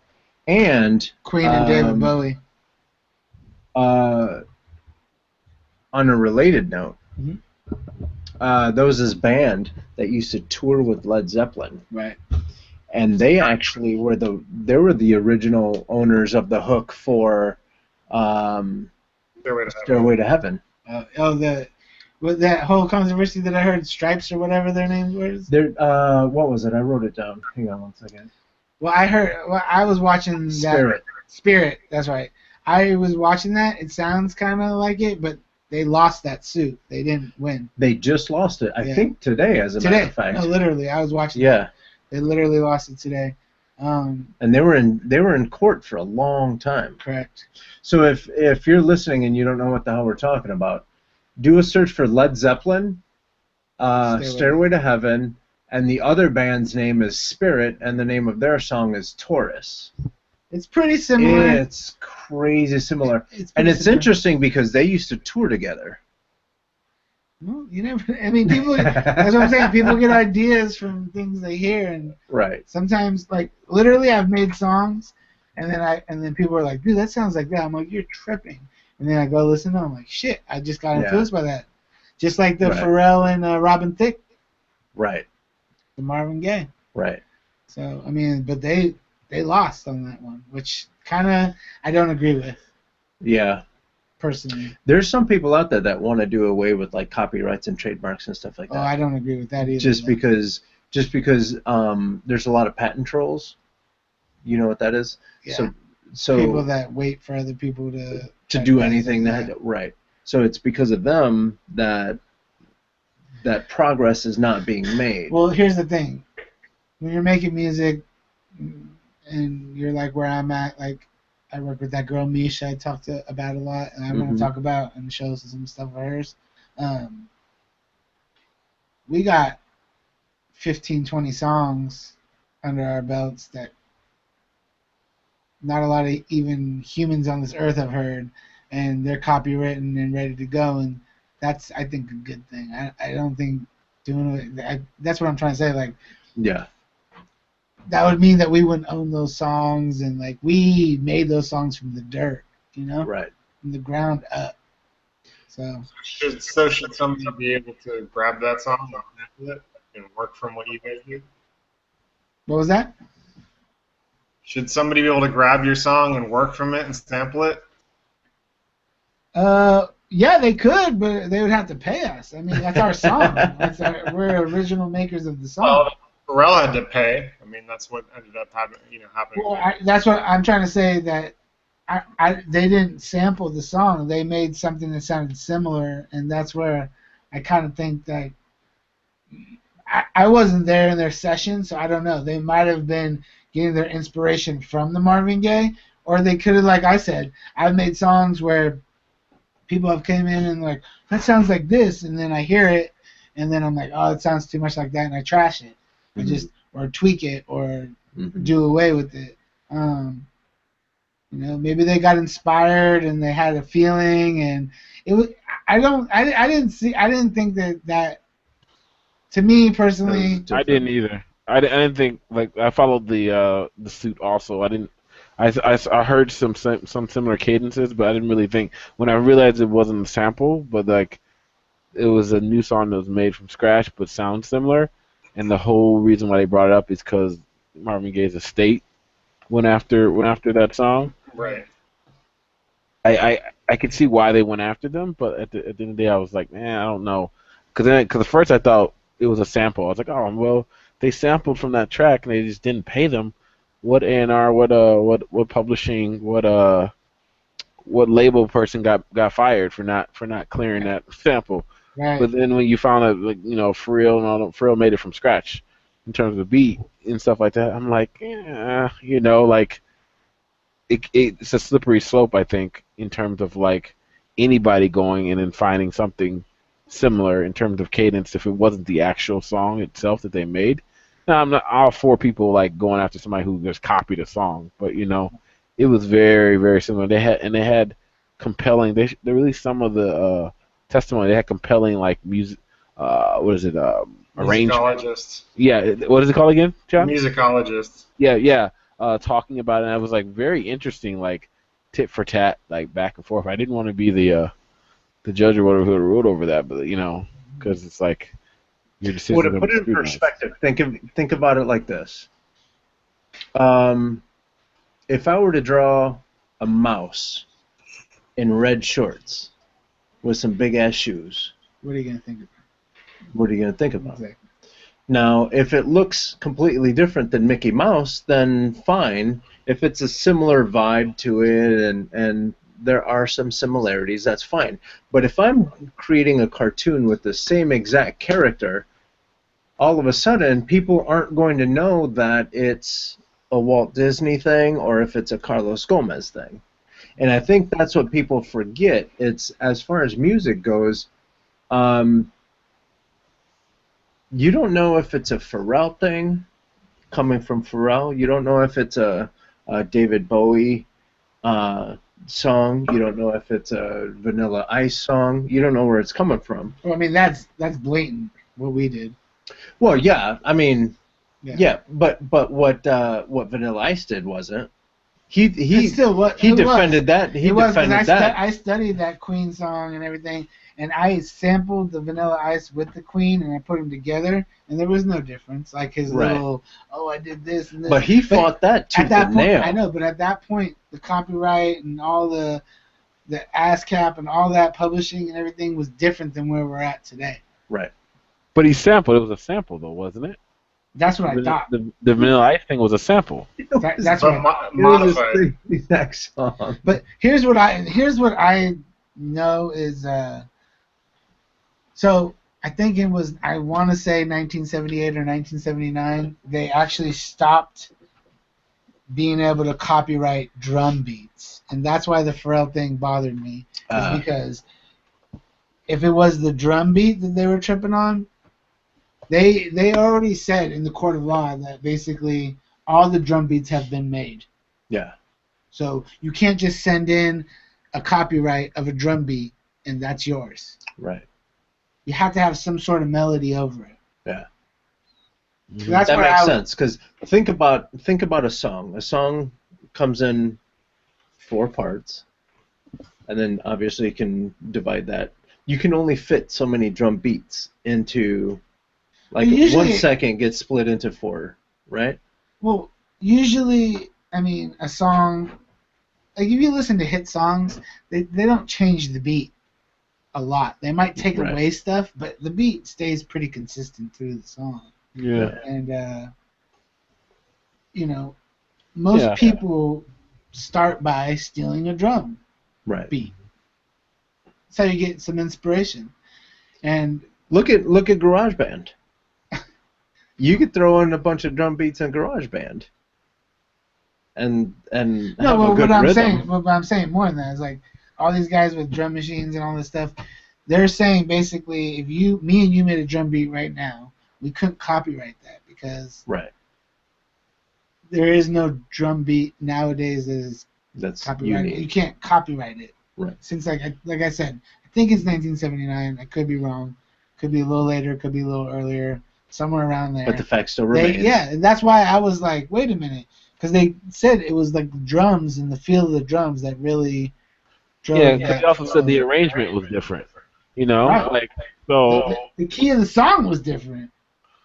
Like I just didn't understand. Like I said before, like I'm all for they didn't pay to clear that sample, then cool. You know, the Vanilla Ice thing, he didn't pay to clear that sample. No, but we're not trying to make money off it either.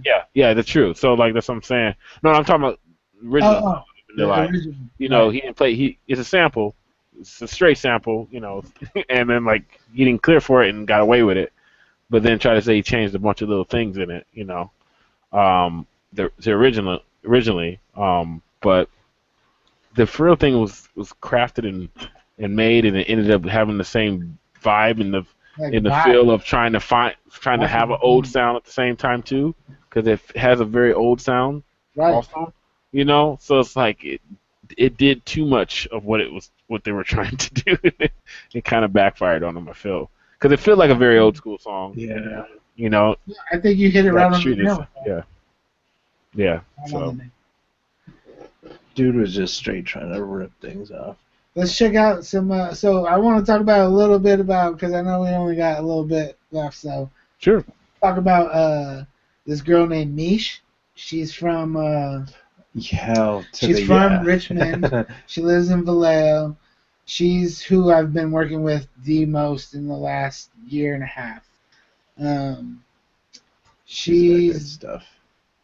Like not my artist. She's not my artist, but she's the one I've been literally like kind of putting everybody on the back burner for. Yeah. And we got a lot of stuff. If you're anyone else, just kidding. He was. Let's go to her SoundCloud so we can hear that song that me and her did. How do we get to it? Go to here. Right there? Yeah. That's iTunes. Oh, that's iTunes. You can probably hear Approach Me. At least hear a little piece of it. One of the cool things about... Here we go. Yeah. While that happens, we're launching iTunes, but one of the cool things that I've noticed... I come from Chicago, and I told you about the documentary that we're working on. And one of the things that we're trying to figure out is why is it that it's so hard to be a musician and become successful in Chicago? We do have a handful, but Dreezy. But look at how many artists we have, and then take a look at how many artists haven't quote unquote made it. It's because it's saturated. Could be. I mean, when Michael Jackson was doing his thing, the Bay Area. About Michael Jackson, because I love Michael Jackson. I listen to Michael Jackson probably a couple times a week, but who was really fucking with him at that point? Like, there wasn't a lot of people trying to be Michael Jackson. Right. Whereas you got these artists that there's a lot of people trying to be them specifically. Right. It's creepy. It's kind of creepy. It's weird. Yeah. Yeah, I understand too. Joe moved them west too. Joe got him out of the Midwest. Good. Actually, too. Good. Joe. I met Joe Jackson in Las Vegas. Did you? Yeah.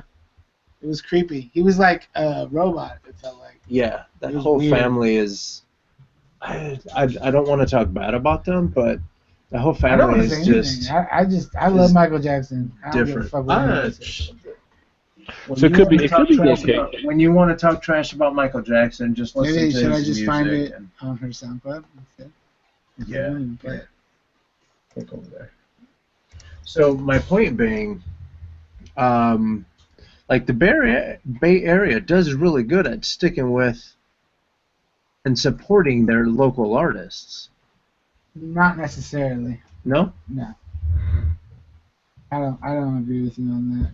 I think that the Bay Area, that's why we've had a problem with sticking together, and we're broke off in separate little areas and not really not really.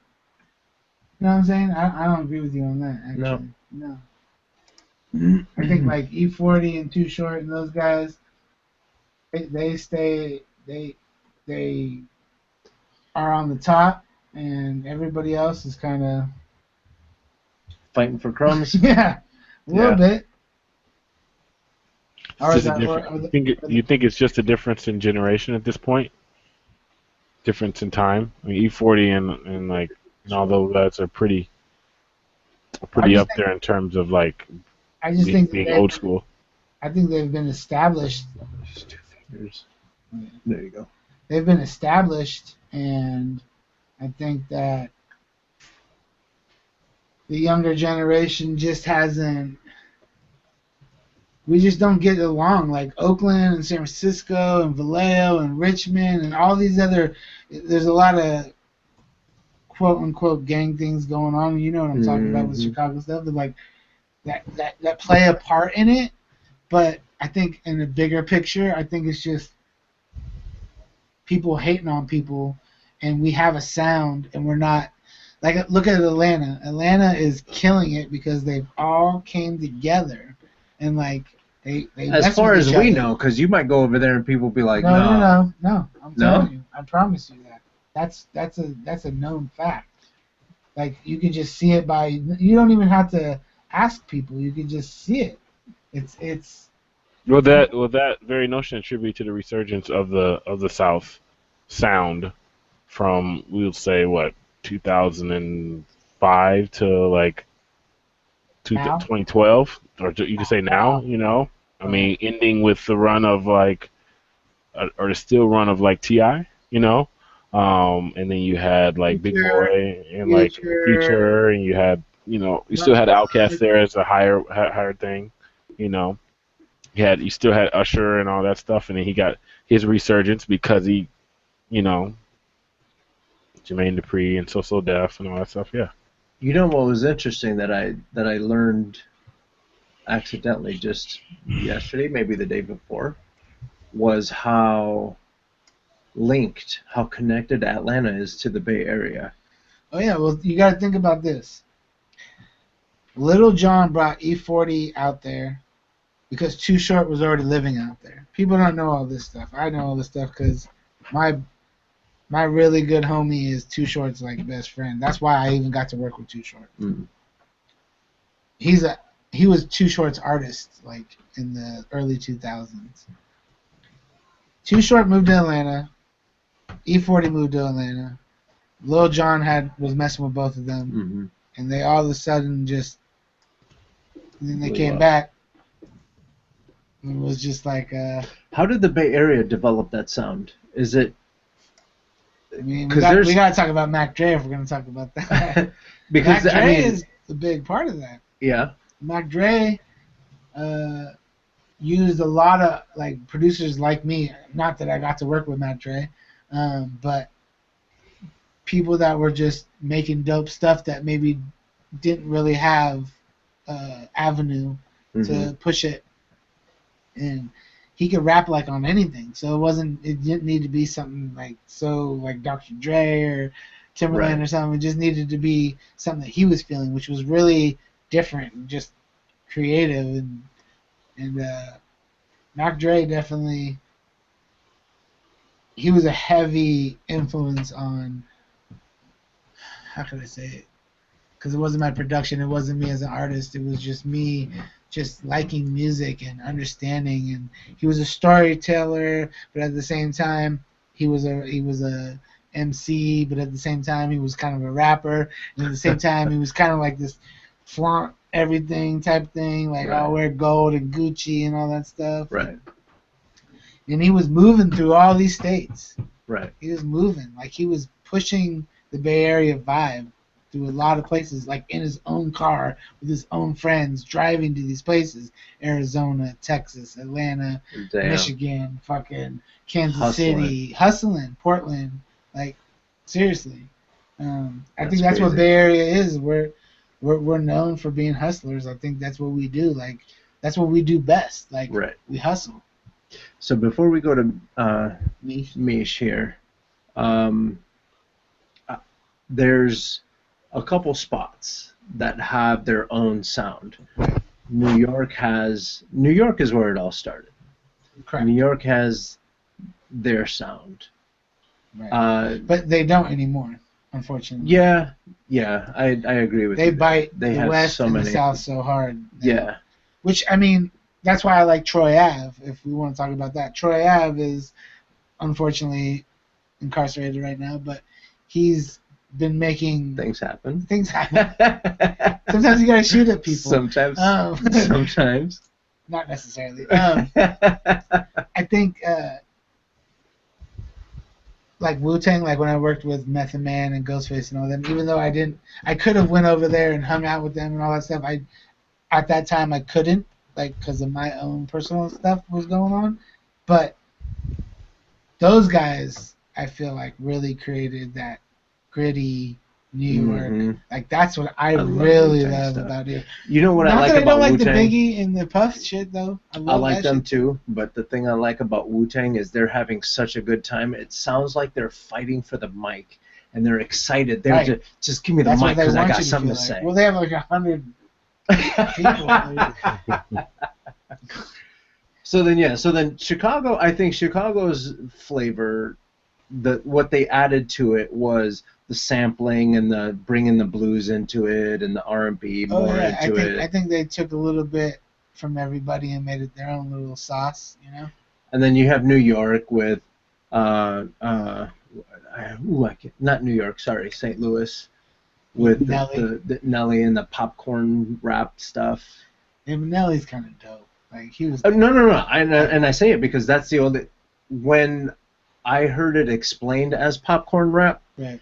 It made sense. It wasn't that it was like tasty treats. It wasn't. It was like his stuff is everything is very everybody's doing right. Everything is like poppy kind, not pop as in popular music, but poppy like. It became popular music. And then you got like down south LA they just injected the shit out of gangster. Gotta be careful about that. Yeah. Our down south. You know, like YG and Kendrick and like there's this one new cat. His name's AD. Mm-hmm. I've been sending some stuff to him, and he's kind of coming up. He's on the new YG album. He just put an album out with him and this guy from League of Stars. He's really, really, really dope. He's got like this almost Ice Cube feel where he's like really aggressive on the mic. Yeah. So many people from LA. And there's another kid that I'm working with in San Diego named Young Lyx. Young LYXX. He's super dope. Like I feel like some of the future. That's what I'm saying. Like I'm trying to reach out of the Bay. Like I was doing I've already like reached my. Let me go back a little bit. But I reached the pinnacle in the sense of like I always wanted to work with E40 and Too Short. I did that. So now I'm trying to reach out to people that are like on the come up. That's why I keep mentioning these people that maybe people don't know. Right. Because I want them to know who they are. Because I think they're as dope, if not doper. They're the new talent. Oh, and let me just say this: Neff the Pharaoh from Vallejo. He's signed from E40. E40 signed him. Mm-hmm. He's the new kid that's taking the. I think he's the voice of the Bay right now. That's my opinion. Really? Yeah, Neff the Pharaoh. Very nice. Yeah, and I think he's pretty humble cat, and he's. How do you describe the voice of the Bay? E40. Yeah, because like E40 and both E40 and Too Short, both E40 and Too Short. I think E40 is a little bit ahead of Too Short now. Just because he stayed relevant. Yeah. A little bit longer. And Too Short's not as worried about it. Right. He doesn't really care. Probably laying in a bed of cash, just chilling. I promise you this. I can't talk too much about it, but I promise you this. Too Short's just fine where he's at. Yeah. He's just fine. He's cool. He's cool. Yeah. I remember being like when Too Short was coming out, it was like in the late 80s, early 90s. I was in the military, and I was listening to his shit in Germany, being like, late 80s. Whoa, oh, I can't wait to get home. Because this motherfucker's changing shit. Where were you stationed? I was in Germany, down south. Oh, Germany, you said that. Okay. Yeah. That was down south. Yeah, you were getting that shit in Germany? This was back in the day when we had to wait for people to go home, and then they would bring stuff back. Cassettes. So we'd be listening to Color Me Bad, and then someone came back. someone came back with Too Short. I was like, game changer, and done. Way done. Let's listen to this niche track real quick. Hit it. If we can. This is like old stuff. This is like almost a year ago. The shit we're doing now is like ridiculous. She's singing now and shit. By the way, YouTube, don't take us down. We got the guy on the show.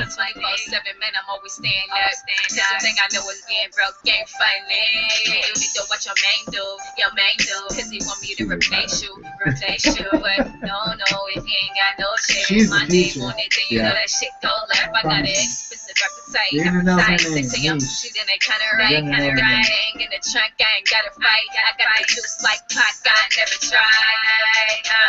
I'm grinding, I can't stop. Love the way I kill it, I think I should have a teardrop. Ooh, yeah, that's how it's supposed to be. If it ain't about no money, it ain't no approaching me. It ain't no approaching me. If it ain't about no money, it ain't no approaching me. Yeah, that's how it's supposed to be. Your main thing, wanna be me and no cloning me. Down south, clean, on the set, why they mad at?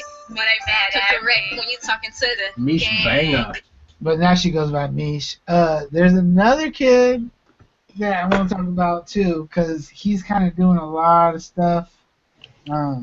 Does Mish get compared to Dej Loaf? Oh yeah, every day. That's what we try to go away from that. So yeah, does she still sound like that? Because she sounds just like Dej Loaf. Oh really? Yeah, and this is my opinion, but like, it's the lyrics sound really good though, so. And she rides the beat really nice, but she sounds like Dej Loaf a little bit, Yeah. which happens because like you could say Designer sounds just like Future, right? So so it's just kind of how that. He actually, I mean, I don't know how long Dej Loaf has been doing it, but this girl has been rapping since she was 10 years old, and she's 20 now. Okay. So I don't know how long Dej Loaf has been doing it. Yeah. That being said, fair enough with that. They love stuff because their CD at some parts can fall flat, in terms of like that. But that being said, Dej Loaf came out first. She's hotter first, so that's why we have been changing the sound. I've been a big part of that, like trying to get her to do more of the lyrical, because I think that's where you probably can edge.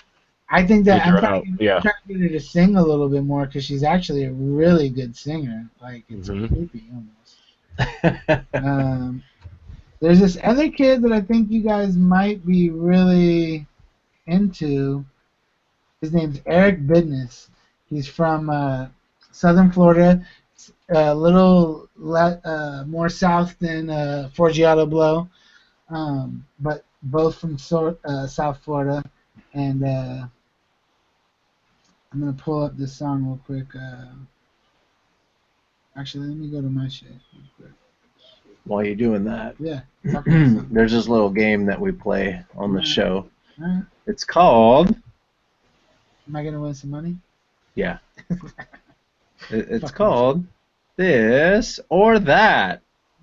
It ain't working. Sorry, guys. Oh. we had on it. This or that. This or that. This or that. There it is. No, that's not the This or That song. How's that? This is Pinocho. That's my other artist. This is Eric. His name's Eric Bidness. He's from South Florida. He's been doing some big shit. But this is the song I did with him. He's super hard. I hope one day that I can touch the sun. Yes, do. Oh, yes, do. And even though that might not be as fun.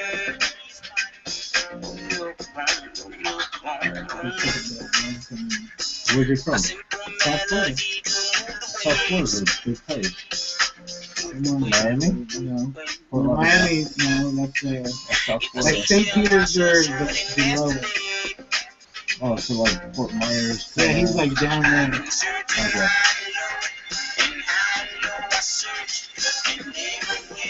He's probably Dominican. Watch it.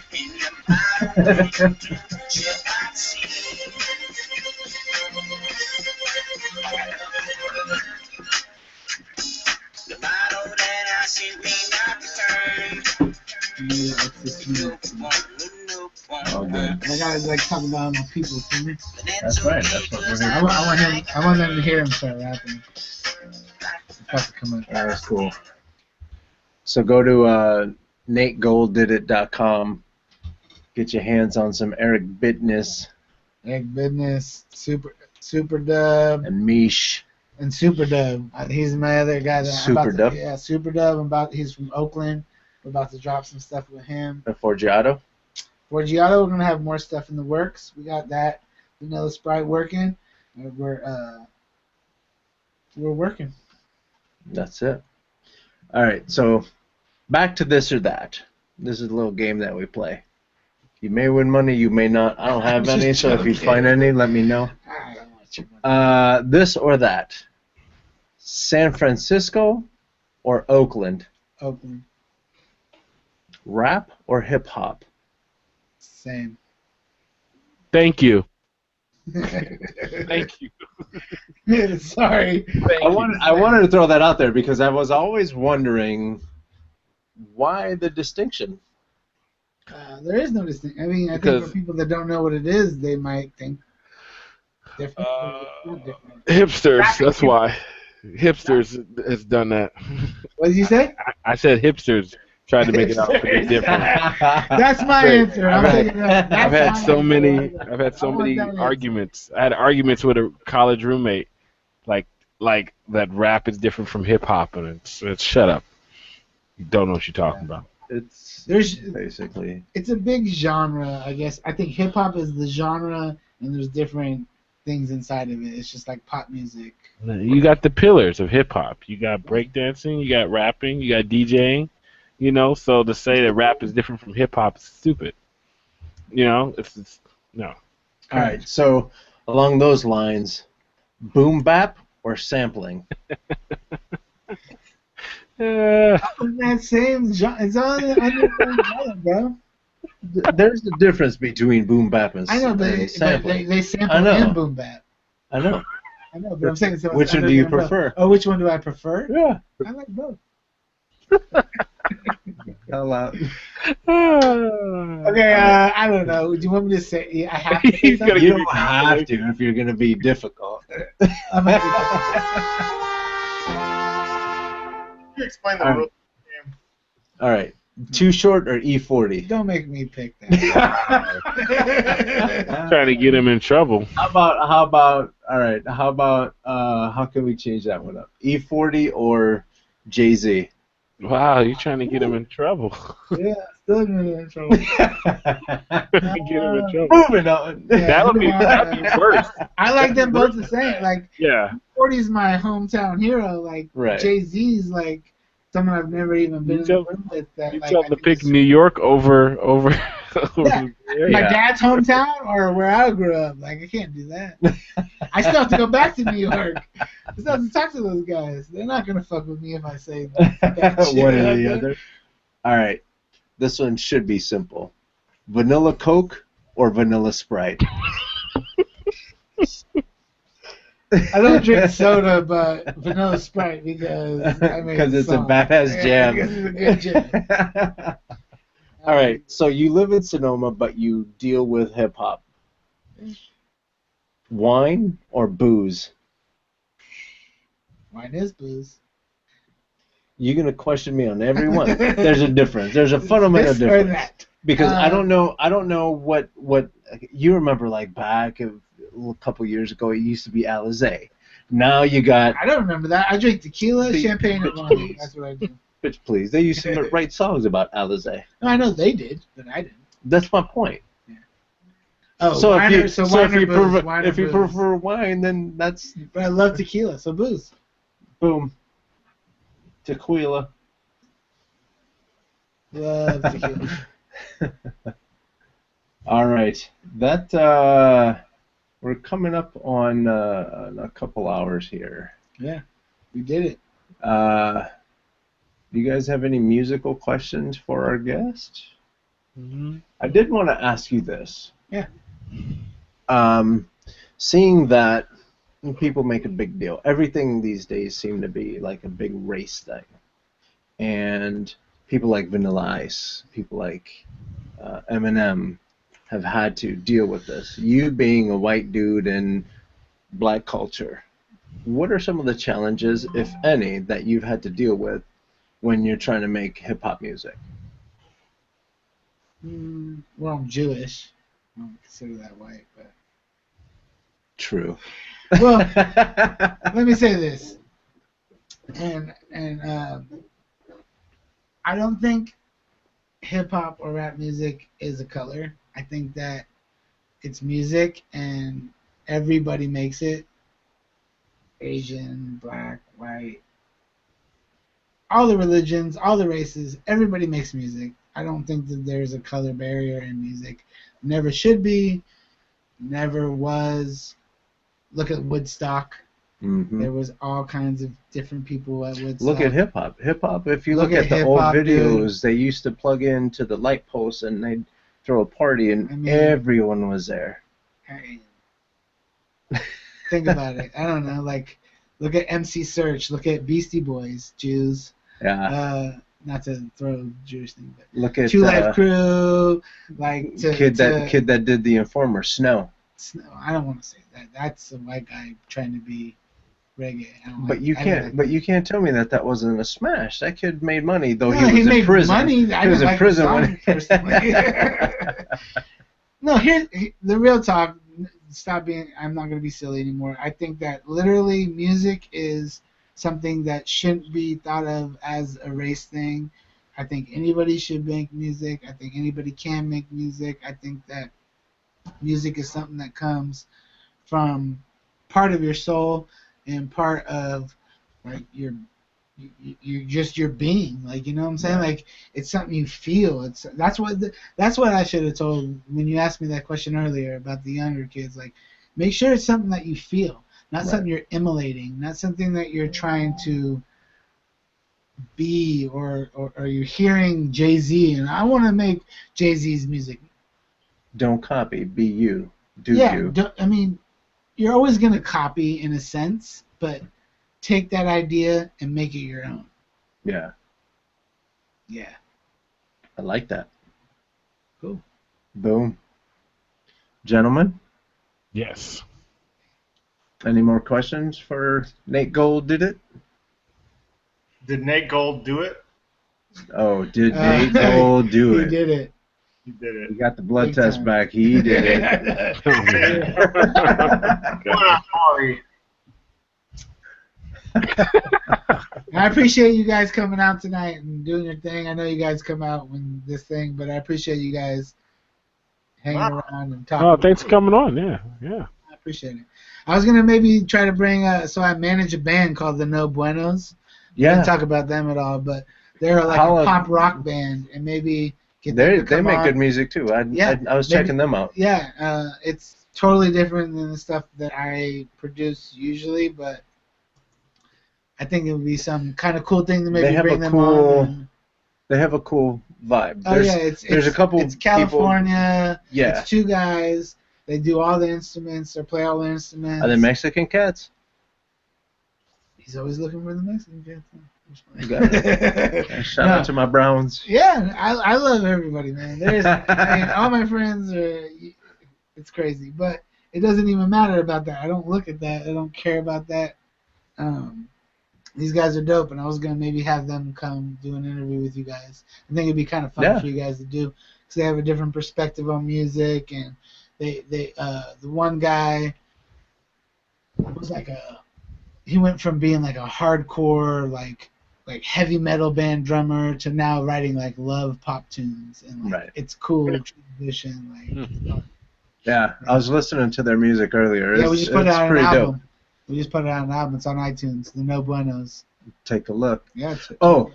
before I let you go, one of the big reasons why I wanted to have you on the show, because generally we have illustrators, we have movie directors, we have CG artists and stuff like that. Right. And one of the conversations that we were having is, why is music so relevant to the visual arts? I think they go hand in hand. I think that's why everybody has to have a video nowadays, is because visual and audio, it's just, you never watch a commercial without music behind it. You never watch a TV without music behind it. You might not be realizing it, but there's always music happening. Sound not effects, always sound completely, effects. but there's music playing. Music sets the tone. Yeah. Movies, commercials, TV shows. Yeah. And then that's why we bring in music producers. That's why we bring in music producers. Thank you so much for coming on the show, son. Nate Gold did it. Check it out. So Nate Gold did it. If people are looking for you online, where can they find you? NateGoldDidIt.com. That's the easiest way. All my stuff's there. Social my Facebook, media, all over the place. Twitter, Instagram, Snapchat, whatever you want to catch me on. Even though I'm not a huge social media fiend. I mean, I got a lot of followers just because I got a lot of stuff out there and people fuck with me, but right. Nate Gold did it. I don't be on there hella much. All good. All good. Charlie B. Williams III. If people are looking for you online, where can they find you? You can find me at my website, cargocollective.com/Charlie B. Williams. I'm on Twitter and Instagram. Twitter CBW3, Instagram Charlie BW3, and Facebook artist page is Charlie BW3. And that almighty Pinterest, Charlie BW3 also. Pinterest, you guys better follow me, man, so I'll follow you guys back on all my stuff. So he can have sure thing. 3.7. It ain't about that. It's about messing with the people that mess with me, man. That's for sure, man. My man. Appreciate it. He goes to the same gym I do, so we bump into each other almost every day now. Almost every day. You're looking good, dude. Yeah, you too. All right. Jack Kasperzak, if people are looking for you online, where can they find you? You guys just had a moment. That's my bro, son. I'm at sketchbookjack.com and sketchbookjack everywhere else. Twitter, Instagram, Facebook, Pinterest, all that stuff. Sweet. Excellent. Thank you, sir. I'm about to follow you guys right now, man. You guys follow me, too. That's how we do. Yep. I'm going to check my email real quick. No one used the hotline, which is probably making Jack super happy. However, that hotline that I just got done talking about, if make me happy. What does that mean? last week you were tired of me bringing it up. No, it was just your come on down, Price is Right voice. Yeah, that was a horrible voice.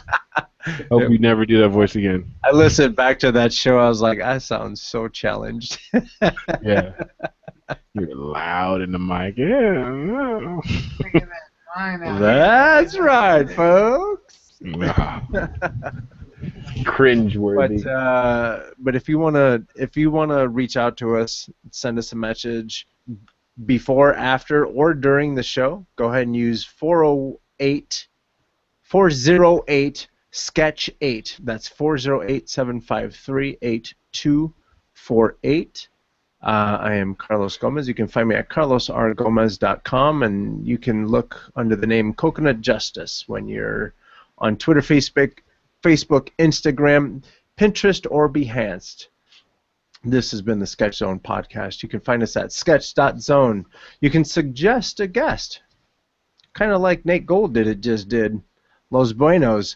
You can go to sketch.zone/guest. You don't need to enter Los Buenos. You just need to tell us who you want to. No Buenos, sorry. The No Buenos. The No Buenos. So that's sketch.zone/guest. Check them out. Check them out. If you're on Twitter, check us out at SketchZone. At Sketch at Sketch Zone. You can go to facebook.com/thesketchzone. You can go to youtube.com/sketchzone podcast, and you can find us on Stitcher, SoundCloud, and iTunes. And hey, if you leave us a comment on iTunes, we will read it live on the show. It'll get you some good exposure. So that's it for us. Go out there and be nice to each other. Have a good week. See you guys.